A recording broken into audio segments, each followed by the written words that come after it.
Miles Davis. Next to it is, and this is an oil painting, by the way. These others are acrylics and mixed media. These two paintings are oil paintings, and this is my newest painting. I call this Ramsey Waves. And in my effort to tell the story of music, I listen to music all the time. My wife will say, that I can't do anything without listening to some music. Can we have some quiet sometime? But music speaks to the soul, and it speaks directly to my soul. And so there's a rhythm in everything that I do. And so when I'm painting, I'm always listening to music of different ilks, and for inspiration, to help. It just helps. It's just part of my creative flow. And so I'm always listening to music, and this painting is an example of my trying to interpret the music of Ramsey. That's all I was listening to the whole time, to the variety of different things, and just kind of getting the whole feel of the whole deal. And I met someone, they were like, why do you paint so many musicians and everything? And because I'm painting what I love. I love music, and I live with rhythm, and so I'm just following my passion in that. Down here further, the black and white pieces are pieces that were part of a series of 28 pieces that I did for Black History Month that aired on WGN Channel 9. Different ones were narrated by different entertainers for each day of the Black History Month. And then, there's another interpretation, the colorful piece down there.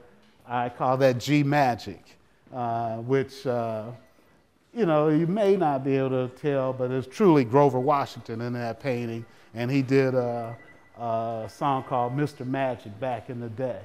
And actually, I did that painting at O'Hare Airport during Artist Month as a painting demonstration. And so, I had a good time doing that. I was accompanied by a little Brazilian duet called Samba Brazil. And they played while I painted. And so, so it's all good, It was hard to get much better than that, They were playing Lady from Ipanema and Mascanada, and so I was moving and grooving, the whole time, getting the feel as I was painting it. And then, down further, I call that the Jazz Man, which is dedicated to the resurrection of jazz or the resurrection of New Orleans. And it's a guy who actually it's a real person. His name was Tuba Fats, and he was a funeral marcher.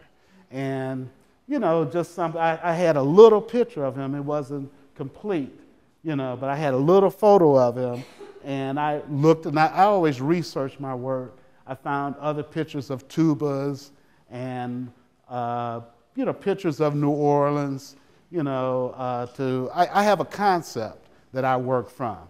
I'll just get an inclination, the spiritual inclination to create something. And I thought about, the resurrection of New Orleans. And so it just kind of came to me, and I placed him on Bourbon Street, a famous street corner down there. And just try to, it's kind of a twist because the funeral marchers march during the day, but that's more of a evening or night scene. And to me, it's kind of like it's darkest before the dawn. After every night, there's a new day. And each new day, you have a new opportunity to create and live life and change your life and improve your situation. With each sunrise is a new opportunity. And so I call that the resurrection of the Jazz Man, dedicated to the resurrection of jazz. And then all the way at the very end is a Michael Jackson piece that I call Michael Jackson Peace, you know, basically as a tribute to Michael Jackson, because you know, I grew up, you know, listening to the Jackson 5 and Michael Jackson music, and when he passed away, felt, you know, compelled to do something, and to me, that's his farewell. You know, he's given his peace sign. You know, he lived a troubled life, and you know, but he's at peace now.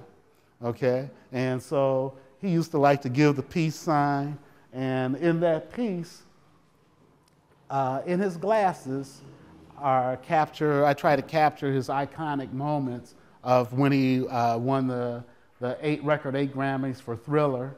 So, and then in one lens is Thriller, and the other lens is Billie Jean, which, you know, I loved from that Motown special when he did the moonwalk and all of that.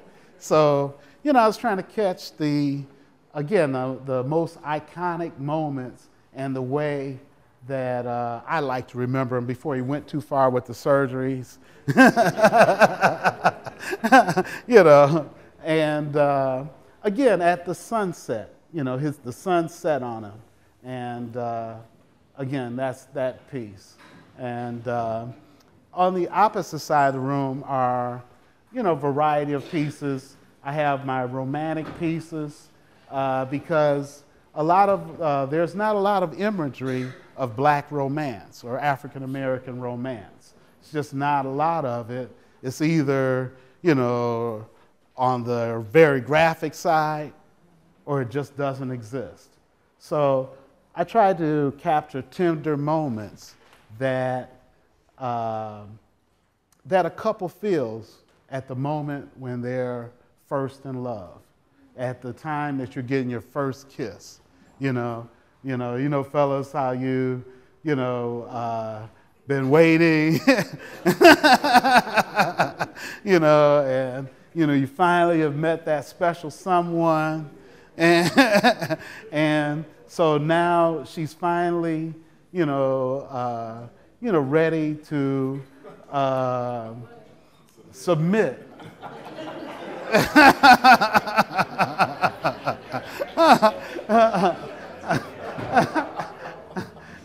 In a tasteful way, in a tasteful way.